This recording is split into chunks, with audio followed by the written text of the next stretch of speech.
She told me that many times she would wake up at night just dreaming of the sound of the tanks. Lorsque j'entends le nom d'Audrey Hepburn, je pense immédiatement à la grâce et à l'élégance. Cependant, sous les paillettes et le glamour d'Hollywood se cache une histoire qui pourrait émouvoir même les personnes les plus insensibles. Aujourd'hui, le fils d'Audrey a officiellement confirmé ce que de nombreuses personnes pensaient depuis toujours au sujet de la célèbre artiste. C'est grâce à sa découverte que la femme extrêmement douée qui a conquis le cœur de nombreuses personnes à travers le monde se retrouve sous les feux de la rampe. Cependant, c'est le chapitre qui n'a pas été révélé qui risque de vous surprendre le plus. Alors qu'elle est confrontée à sa propre mortalité, quelles sont les émotions et les pensées qu'elle éprouve? Les réponses peuvent vous surprendre. Les premières années et les luttes en temps de guerre. Les aventures d'Audrey Hepburn commencent en Belgique en 1929. Sa mère, Ella, est une baronne hollandaise et son père, Joseph, est un commerçant britannique. Ses deux parents font partie de la classe la plus aisée de l'époque. La richesse de ses parents et la nature de leur travail, les obligeant à voyager fréquemment, l'enfance d'Audrey est caractérisée par une grande excitation et une grande fébrilité. Malheureusement, l'éducation agréable d'Audrey n'a pas duré très longtemps, car son père a abandonné la famille alors qu'elle n'avait que 6 ans. Cet événement a profondément marqué Audrey et a été une expérience douloureuse pour elle. Il est possible que le fait de nous avoir quittés m'ait laissé un sentiment d'insécurité pour le reste de ma vie. Audrey a révélé que cet événement avait également eu un impact profond sur sa mère, car elle a révélé qu'elle la trouvait souvent en train de pleurer. Pendant la nuit, elle pleurait à chaudes larmes. Chaque fois que je me trouvais dans la pièce voisine, je pouvais l'entendre pleurer. Je faisais simplement l'effort d'être avec elle. Lorsqu'il a disparu, j'ai ressenti un profond sentiment de perte et de nostalgie. Audrey a gardé une cicatrice du départ de son père. Au cours d'un documentaire, elle évoque l'expérience émotionnellement dévastatrice qu'elle a vécue. En tant qu'enfant, vous ne pouvez pas vraiment comprendre le sentiment d'impuissance, l'étrangeté de la situation, le fait de ne pas vraiment comprendre et de savoir simplement que papa est parti, sont des choses que Hepburn a partagées. C'est le premier coup dur que j'ai reçu lorsque j'étais enfant. C'est l'une des expériences traumatisantes mais qui m'a profondément marqué. L'absence du père d'Audrey n'a pas été la seule forme d'adversité qu'elle a rencontrée dans sa jeunesse. Peu de temps après le divorce de ses parents en 1939, le Royaume-Uni a déclaré la guerre à l'Allemagne. La mère d'Audrey installe sa famille aux Pays-Bas dans l'espoir d'échapper au danger et de la mettre à l'abri. Mais le destin en a voulu autrement. En envahissant les Pays-Bas et en occupant le pays jusqu'en 1945, les nazis ont contrôlé le pays. Audrey a déclaré par la suite que si sa famille avait su qu'elle allait être occupée pendant 5 ans, elle se serait suicidée. Cette occupation a eu un impact considérable sur sa famille. Dans une semaine, dans 6 mois ou même l'année prochaine, nous imaginions que c'était peut-être fini. C'est ainsi que nous avons pu survivre. Au cours d'un entretien, elle a révélé des informations troublantes concernant cette rencontre. Étant donné que des morceaux de notre maison étaient constamment abattus, il est arrivé un moment où nous avons été contraints de vivre dans la cave. Nous dormions sur des matelas et attendions la fin des tirs. Mes oncles ont été exécutés après avoir été enlevés de leur maison et fusillés. Il a été décidé d'envoyer un frère en Allemagne. L'autre n'a jamais été révélé à personne. Pour la première fois, mes oncles faisaient partie des otages tués en Hollande. En outre, c'est le moment qui a changé le cours des événements, puisque, à partir de ce jour, une clandestinité s'est mise en place. Audrey a fait preuve d'une bravoure étonnante en faisant tout ce qui était en son pouvoir pour soutenir la résistance tout au long de cette période. Afin de générer des fonds pour la résistance néerlandaise, elle se produisait parfois dans des spectacles clandestins. En outre, elle a travaillé comme coursier, chargé de transporter des documents et de l'argent d'un travailleur récalcitrant à un autre. Le fait que les parents d'Audrey étaient des sympathisants nazis, ce qui sera révélé plus tard, rend ces actes particulièrement significatifs et héroïques. Le fait que cette jeune fille courageuse, qui dansait en secret et vivait de bulbes de tulipes, devienne un jour l'un des symboles les plus vénérés d'Hollywood, est une chose que personne n'aurait pu prédire à l'époque. Mais le conflit a eu un impact négatif. En raison du manque de nourriture, Audrey, comme un grand nombre d'autres personnes, a commencé à souffrir de la faim. Pour survivre, ils se sont mis à consommer des bulbes de tulipes. Pouvez-vous imaginer cela ? À la suite de ces épreuves, Audrey se retrouve avec des problèmes de santé qui l'accompagneront jusqu'à la fin de sa vie. À la fin de la guerre, Audrey et sa famille s'installant à Amsterdam. Sonia Gaskell, une professeure de ballet bien connue, est son professeur et c'est sous sa tutelle qu'elle poursuit sa passion pour le ballet. En passant du ballet à Broadway, Audrey s'est immergée dans la danse, découvrant peut-être qu'elle lui permettait d'échapper aux souvenirs de la guerre. L'enthousiasme d'Audrey pour le ballet est devenu le point central de sa vie après la guerre. Elle se rend à Amsterdam, où elle reçoit l'enseignement de la célèbre professeure Sonia Gaskell. À cette époque, sa famille n'a pas le même niveau d'argent que par le passé, et sa mère doit donc subvenir à ses besoins en travaillant pour une famille aisée. En 1948, Audrey fait ses débuts dans le film Seven Lessons, son premier film en néerlandais. Ce film marque son entrée dans le monde du spectacle. Après avoir accepté une bourse de ballet avec le ballet Rambert, elle s'installe à Londres. C'est ce qui s'est passé plus tard dans l'année. Malgré la gratuité des cours, elle doit trouver un moyen de subvenir à ses besoins, ce qui l'incite à rechercher des emplois de mannequin à temps partiel. Presque immédiatement après, Rambert l'informe qu'elle ne pourra pas devenir danseuse étoile de son vivant. Cela est dû au fait qu'elle est extrêmement grande et fragile, deux manifestations de la malnutrition à laquelle elle a dû faire face tout au long de la guerre. Audrey a décidé de se concentrer sur sa carrière d'actrice et s'est progressivement éloignée de sa carrière de danseuse. Grâce à sa grâce naturelle et à son apparence particulière, les directeurs de casting la remarquent, ce qui lui permet d'obtenir des rôles secondaires dans des films britanniques. En 1948, Audrey est présente dans une comédie musicale intitulée High Button Shoes, où elle joue le rôle d'une chorus girl. Elle apparaît également dans les films Sauce Tartare, 1949, et Sauce Piquante, 1950. Au cours de la même décennie, elle est employée comme danseuse au Ciro's London, une boîte de nuit très connue à l'époque. Lorsqu'Audrey est choisie pour jouer dans la pièce de théâtre Gigi à Broadway en 1951, c'est le moment qui va s'avérer décisif. Audrey reçoit des éloges pour sa performance, bien que la pièce soit critiquée pour son éloignement de l'adaptation cinématographique française. Selon le New York Times, elle est la personne la plus réussie de la soirée parce qu'elle possède des qualités à la fois si séduisantes et si appropriées. Selon Esquire, elle est capable de réaliser une performance athlétique qui serait embarrassante pour un meeting d'athlétisme. En outre, elle a reçu un Theatre World Award pour sa performance. Le temps qu'Audrey a passé à Broadway était plus qu'un simple choix professionnel. C'était une période de découverte de soi et de développement personnel. Contrairement à la danse, elle a découvert que le jeu d'acteur lui permettait de s'exprimer autrement que par le ballet. C'est sur scène qu'elle a trouvé son nouveau foyer et qu'elle s'est épanouie sous les feux de la rampe. Au fur et à mesure que le talent d'Audrey Hepburn se répand, il devient évident qu'elle est destinée à des choses bien plus importantes. Son voyage de l'Europe, ravagée par la guerre, aux lumières brillantes de Broadway, n'est que le début de son odyssée. Pour se préparer à ce qui l'attendait, elle s'était produite sur scène et Hollywood l'appelait. Obtenir un rôle dans Roman Holiday et sortir du lot. Le passage de Broadway à Hollywood a été une expérience fantastique pour Audrey. Vacances romaines, un rôle principal, lui, est proposé en 1953 et Gregory Peck est choisi pour jouer le rôle principal féminin. L'intrigue de Vacances romaines est simple et agréable à suivre. Au cours de son voyage en Europe, l'éblouissante princesse Anne parvient à échapper à la capture et à se rendre à Rome, où elle rencontre le fringant Joe Bradley, interprété par Gregory Peck. Malgré le fait qu'elle soit sous l'influence de sédatifs, Joe, qui travaille pour un journal, lui offre un endroit où dormir lorsqu'il croit qu'elle est en état d'ébriété. Dans un premier temps, il ne l'identifie pas comme étant la princesse, cependant, après l'avoir identifiée, il a un plan secret pour passer du temps avec elle afin d'obtenir une exclusivité juteuse. À la fin de la journée, ils tombent amoureux.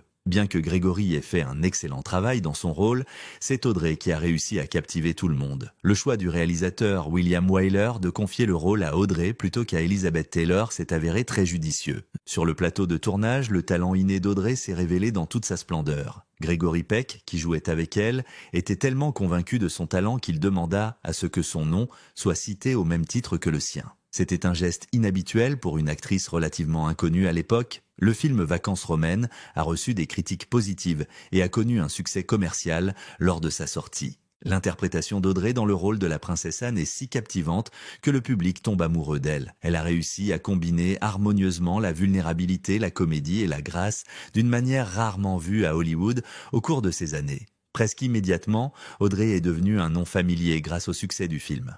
Elle a remporté l'Oscar de la meilleure actrice pour sa première performance cinématographique significative. En outre, elle a reçu le Golden Globe et le BAFTA Award pour son rôle dans la même production, Breakfast at Tiffany's. Audrey Hepburn a réalisé l'une des performances les plus remarquables de sa vie dans le rôle de Holly Golightly dans le film Breakfast at Tiffany's, sorti en 1961. Le roman éponyme de Truman Capote a servi de source d'inspiration pour le nouveau film. La protagoniste de ce roman est une mondaine new-yorkaise du nom de Holly, qui a un passé étrange. L'interprétation d'Audrey a créé un personnage qui aurait pu être unidimensionnel, mais elle a au contraire donné de la profondeur et de la vulnérabilité au rôle. Sa Holly était à la fois espiègle et blessée, glamour et solitaire. Au début du film, on voit Audrey déguster une pâtisserie en portant une magnifique robe noire et des perles. On la voit également regarder la fenêtre de Tiffany. Après un certain temps, ce moment particulier est devenu l'une des images les plus reconnaissables de l'histoire du cinéma. Malgré le fait que Capote désapprouve les nombreuses modifications apportées à l'intrigue pour l'adapter à la télévision, le film reçoit de nombreux éloges. Au cours de la conversation, Capote exprime son désir de voir Marilyn Monroe incarner Holly. Néanmoins, il a également mentionné qu'Audrey avait fait un excellent travail dans son rôle. La séquence d'ouverture du film, dans laquelle Audrey, vêtue de sa célèbre robe noire et de ses perles, mange un croissant tout en regardant la fenêtre de Tiffany, est devenue l'une des images les plus emblématiques de l'histoire du cinéma. À l'heure actuelle, sa robe noire est largement considérée comme la petite robe noire la plus célèbre de l'histoire du monde. Audrey a non seulement avoué que j'étais introvertie, mais elle a également noté que jouer Holly était le rôle le plus jazzy que j'ai jamais joué dans ma carrière. La chose la plus difficile que j'ai jamais faite a été de jouer le rôle d'une fille extravertie. Grâce à son travail dans le film Breakfast at Tiffany's, Audrey a été récompensée par une nomination aux Oscars. Le film a eu un impact évident sur la culture populaire, même si elle n'a pas remporté le prix. En ce qui concerne sa performance, un certain nombre de critiques l'ont félicitée pour avoir été la force motrice du film. Le magazine Time a fait remarquer que Holly, interprétée par Audrey Hepburn, n'est pas si différente de la Holly de Capote jusqu'à la première demi-heure environ. Jolie Holly, la jeune mariée de Tulip au Texas qui, à l'âge de 15 ans, s'enfuit à Hollywood à la recherche des meilleures choses de la vie, comme les chaussures, est toujours Jolie Holly, même si elle a arrêté de fumer et perdu l'enfant qu'elle avait eu à la suite d'une grossesse illégitime. Selon une critique publiée dans le Chicago Tribune, le personnage inhabituel, chaotique, intelligent, naïf et entièrement paradoxal que Truman Capote a développé a le potentiel de devenir un idiot ennuyeux s'il n'est pas traité correctement. C'est une playgirl sans scrupules, un papillon de nuit qui ne mérite pas tout à fait de périr dans une flamme, et Audrey la rend aussi adorable que stupide, aussi séduisante qu'affectée. C'est en grande partie grâce à la performance attachante d'Audrey que Breakfast at Tiffany's continue d'être considéré comme un classique précieux. Elle a démontré sa capacité à jouer des rôles à la fois comiques et dramatiques, ainsi que sa capacité à être à la fois intellectuelle et vulnérable. Tout au long du film, Audrey a démontré sa flexibilité en tant qu'actrice et a consolidé sa position d'icône de la mode. Breakfast at Tiffany's continue d'enthousiasmer le public, même si plusieurs décennies se sont écoulées depuis sa sortie. Le fait que la prestation d'Audrey soit restée d'actualité au fil des ans témoigne de l'attrait durable qu'elle exerce. Holly Golightly est devenue plus qu'un simple personnage. Elle est devenue une pierre de touche culturelle éternellement liée à la grâce, au style et au charisme d'Audrey Hepburn, et elle est devenue un symbole de la mode. L'impact d'Audrey sur le monde de la mode est presque aussi important que sa contribution à l'industrie cinématographique. Sean Hepburn Ferrer, son fils, a fait un commentaire sur Audrey Hepburn, notant qu'elle possédait une âme élégante. Les belles robes du soir, toujours Givenchy et Valentino à Rome, les cabans en hiver, les cols relevés, les bottes à bout carré dans les années 1970, les pantalons en coton et les Lacoste en été, les chaussons de danse et un long peignoir à la maison le matin sont quelques-unes des choses dont je me souviens. En bref, il s'agit du sens du style d'Audrey, à la fois à l'écran et hors de l'écran. Pendant la production de Sabrina en 1954, elle a travaillé en collaboration avec Hubert de Givenchy, un créateur de vêtements français. Outre le fait qu'elle a révolutionné la mode à l'écran et en dehors, cette collaboration s'est poursuivie jusqu'à la fin de sa vie. Le style d'Audrey était classique et elle avait une idée sûre d'elle de la façon dont elle devait s'habiller. Les vêtements qu'elle porte sont généralement sobres et sophistiqués, et ils attirent l'attention sur son profil et ses formes. Elle est d'avis que les femmes devraient cultiver leur propre style unique plutôt que de se fier aux tendances de la mode. Elle a beaucoup investi dans des vêtements de haute qualité et a toujours recherché des tenues sophistiquées qui la mettaient en valeur plutôt que d'attirer l'attention sur elle. Audrey a exprimé sa préférence pour une tenue sobre plutôt que trop habillée, suggérant qu'il est préférable d'être la seule personne à porter un blazer lors d'un événement à cravate noire plutôt que d'être la seule personne à porter un blazer lors d'un événement à cravate noire. Au cours de l'histoire du film, la petite robe noire qu'Audrey portait dans Breakfast at Tiffany's est devenue l'un des moments les plus célèbres de la mode. Elle portait un fourreau de satin long, comme le dirait Holly de Truman Capote, et l'associait à des gants d'opéra, d'énormes lunettes de soleil et un collier composé de plusieurs rangs de perles. Bien que le film soit sorti il y a près de 60 ans, cette robe noire reste l'incarnation de l'élégance et de la sophistication. C'est cette robe, associée à ses énormes lunettes de soleil et à son long porte-cigarette, qui a produit une image que les femmes du monde entier ont voulu imiter. Lorsqu'elle n'est pas à la télévision, Audrey privilégie une apparence simple et intemporelle. Les pantalons capris, les ballerines et les robes sobres mais exquises faisaient partie de son esthétique unique. Comme elle l'a démontré, un grand style ne nécessite pas l'utilisation d'accessoires voyants ou de vêtements trop révélateurs. L'influence d'Audrey s'étend au-delà du domaine de l'habillement. Au sommet de sa gloire, et encore aujourd'hui, son style de maquillage était considéré comme l'incarnation de la beauté. Son apparence comprenait des sourcils épais, un eyeliner ailé et des lèvres naturelles qu'elle réussissait à mettre en valeur avec aisance. Sa coiffure courte a encouragé les femmes à adopter des styles plus courts, ce qui n'était pas courant chez les femmes dans les années 1950. Sa coupe de cheveux a eu une influence considérable. Tout au long de sa carrière, la réputation d'Audrey en tant qu'icône de la mode n'a cessé de croître. Elle est devenue une source d'inspiration pour les créateurs de mode et un modèle pour les femmes qui, de son vivant, admiraient son sens du style à la fois sophistiqué et accessible. Audrey a su préserver son élégance distinctive même dans ses dernières années, lorsqu'elle se concentrait davantage sur son travail dans le secteur humanitaire. En réponse à une question sur l'héritage d'Audrey, Rosaline de Vogue a fait la déclaration suivante: « Hepburn est tellement ancrée dans notre compréhension de l'histoire de la mode. Elle porte des ensembles qui sont à la fois sans âge et révélateurs des bouleversements et des changements sartoriaux qui ont eu lieu dans la seconde partie du XXe siècle. Ces tenues sont portées à la fois à l'écran et hors écran. Nombre des vêtements qu'elle a apportés dans ses films, comme la petite robe noire qu'elle portait dans le rôle de Holly Golightly ou le simple col polo et le visage comique de 1957, sont aujourd'hui considérés comme la quintessence de l'icône. En 1961, elle a été intronisée à l'International Hall of Fame en tant que personne la mieux habillée. En outre, elle a été à l'origine d'une collection de vêtements inspirés de ses tenues de service et de repos vendus dans le grand magasin Barney's. L'héritage qu'elle a laissé derrière elle se fait encore sentir aujourd'hui. Sandra Bullock, Beyoncé, Kendall Jenner, Natalie Portman, Zooey Deschanel et Taylor Swift ne sont que quelques-unes des personnalités célèbres qui ont été influencées par elle. Ces tenues à l'écran ont eu un impact significatif sur les costumes de films et de séries de télévisées, comme Emily in Paris, Big Little Lies et The Dark Knight Rises. Aujourd'hui encore, les créateurs de mode la considèrent comme une source d'inspiration, et les modèles qu'elle a créés dans des films classiques les sont souvent cités et réinventés dans l'industrie de la mode. Même après sa mort, son attitude à l'égard de la mode reste influente et largement d'actualité. Famille et affection, elle a su maintenir un équilibre sain entre sa vie professionnelle et sa vie privée. À l'époque où son étoile montait à Hollywood, sa vie personnelle évoluait également. Audrey est tombée amoureuse de son partenaire, Mel Ferrer, pendant la représentation d'Andine à Broadway en 1954. Ils ont transformé leur alchimie sur scène en une véritable histoire d'amour et se sont mariés la même année en Suisse, loin des regards du public. « Nous voulons garder le secret afin de le vivre sans la presse », écrit Hepburn dans une lettre à un ami proche. Dans un premier temps, son mariage avec Ferrer lui apporte beaucoup de bonheur. Le couple se remet rapidement au travail et joue dans l'adaptation cinématographique de Guerre et paix de Léon Tolstoï. Audrey est tombée enceinte en 1955 mais a malheureusement perdu le bébé à la suite d'une fausse couche. En 1959, elle perd un autre bébé à la suite d'un accident supposé survenu lors du tournage du film The Unforgiving, l'impitoyable. L'actrice subira 2 autres fausses couches en 1965 et 1967. Heureusement, entre ces tragédies, le couple trouve la joie en 1960 lorsqu'il accueille son premier et unique enfant, Sean Hepburn Ferrer.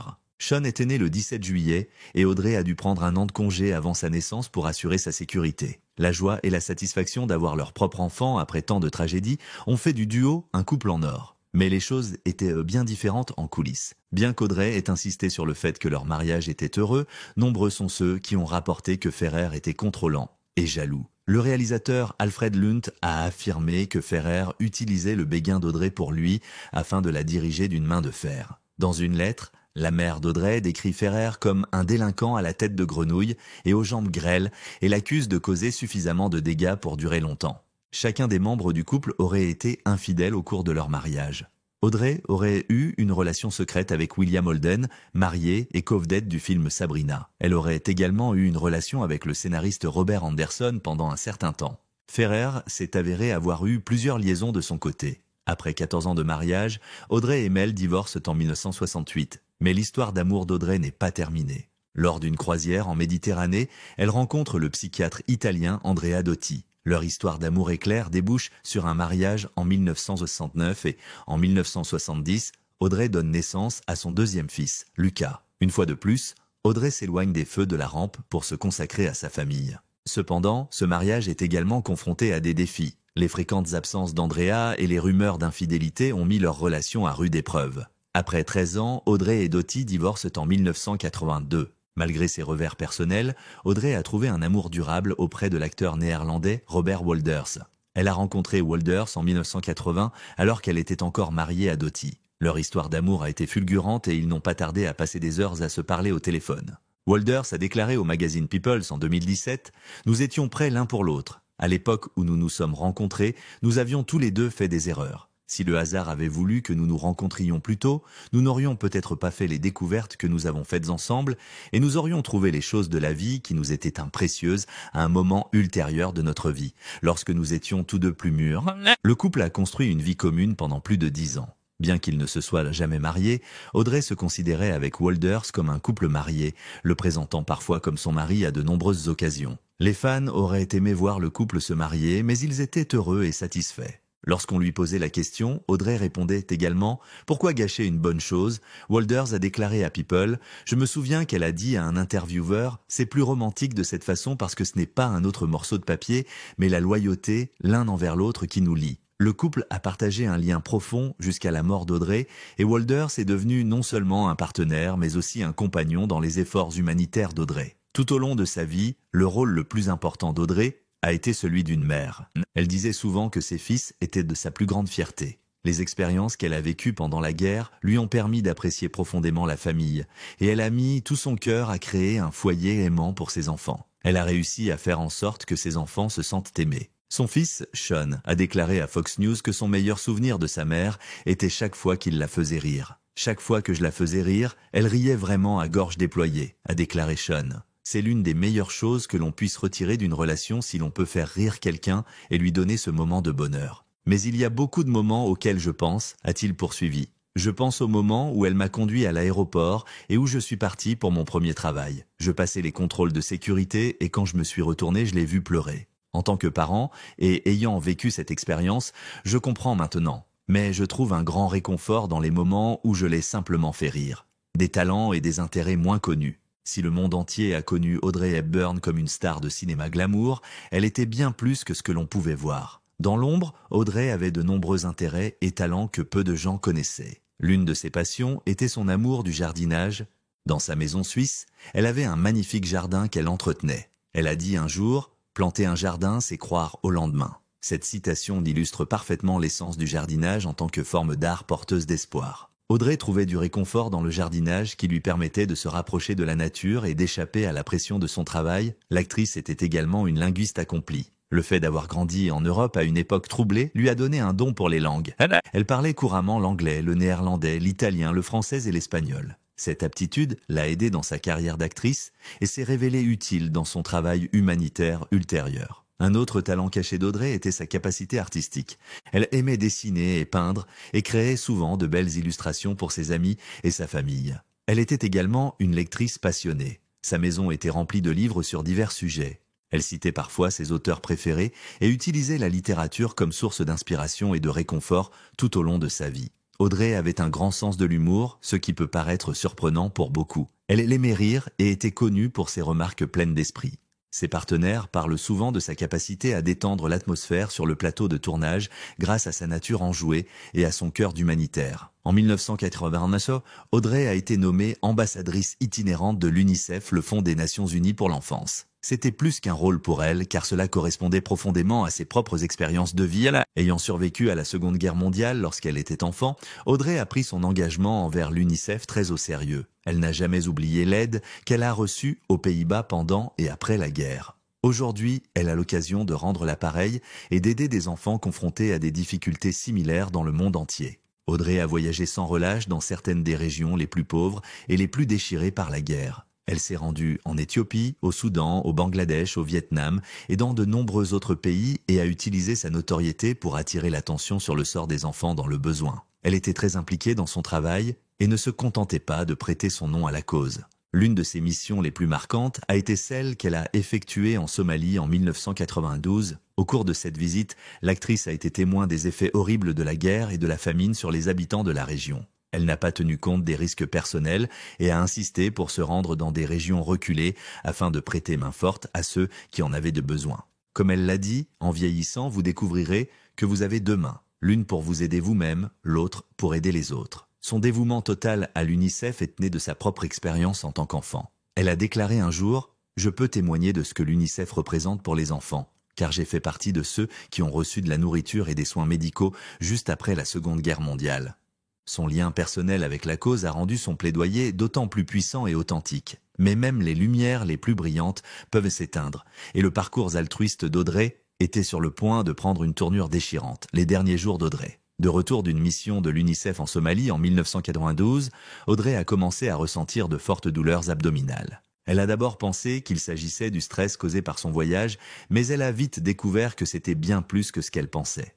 On lui a diagnostiqué une forme rare de cancer appelée pseudomyxoma peritoni. Même si la nouvelle a été un choc, Audrey l'a prise avec la même grâce que celle qu'elle a montrée toute sa vie. On ne lui donnait que 3 mois à vivre et lorsque son fils lui a annoncé la nouvelle, elle a simplement répondu « Quelle déception !» Malgré le pronostic, elle a été opérée pour retirer la tumeur. Mais il était trop tard car le cancer s'était propagé. Pourtant, même en luttant contre le cancer, ses pensées sont restées tournées vers les autres. Son principal regret, dit-elle, était de ne pas pouvoir poursuivre son travail avec l'UNICEF. Lorsque la nouvelle de sa maladie s'est répandue, la vie privée d'Audrey a été compromise lorsque des journalistes ont publié des détails sur son état de santé. Plutôt que de devenir amère, elle a choisi d'utiliser le temps qu'il lui restait pour répandre l'espoir et l'amour autour d'elle. Elle parlait de ses projets et de ses rêves, gardant le moral de sa famille et de ses amis, même si sa propre santé déclinait. Son compagnon, M. Wolders, a raconté que les médecins lui avaient ordonné 3 mois à vivre. Elle a reconnu qu'elle avait peur de la douleur, mais qu'elle n'avait pas peur de mourir. Le dernier Noël. Alors que l'année 1992 touche à sa fin, Audrey Hepburn a un dernier souhait. Passer Noël dans sa maison bien-aimée en Suisse. Elle voulait absolument retourner en Suisse, a expliqué M. Wolders. Elle aurait probablement succombé pendant le vol en provenance de Los Angeles. Nous sommes donc partis en jet privé grâce à Hubert de Givenchy, créateur et ami proche, et à son ami Benny Mélan, et les pilotes sont descendus avec précaution pour réduire lentement la pression. Elle était pratiquement sous assistance respiratoire. À son arrivée à la maison, elle a été entourée de la chaleur de sa famille et de ses amis. Ses fils, Sean et Luca, étaient au présent, ainsi que d'autres proches qui s'étaient rassemblés pour partager ces moments précieux. L'atmosphère était remplie d'amour, de rire et d'une conscience douce amère de l'importance de ce rassemblement. Audrey a passé son dernier Noël à penser aux autres. Elle a offert des manteaux d'hiver à Wolders, à Givenchy et à son fils Sean, en leur disant « Pensez à moi quand vous les porterez ». C'était un geste typique d'Audrey, réfléchi, personnel et plein d'amour. Alors que les vacances touchent à leur fin, Audrey se remémore le rassemblement avec satisfaction. « C'est le plus beau Noël que j'ai jamais eu », dit-elle. Audrey Hepburn s'est éteinte paisiblement dans son sommeil le 20 janvier 1993. Son fils, Sean, a déclaré plus tard « Je me souviens des choses importantes qu'elle nous a laissées et des conversations que nous avons eues ces dernières semaines.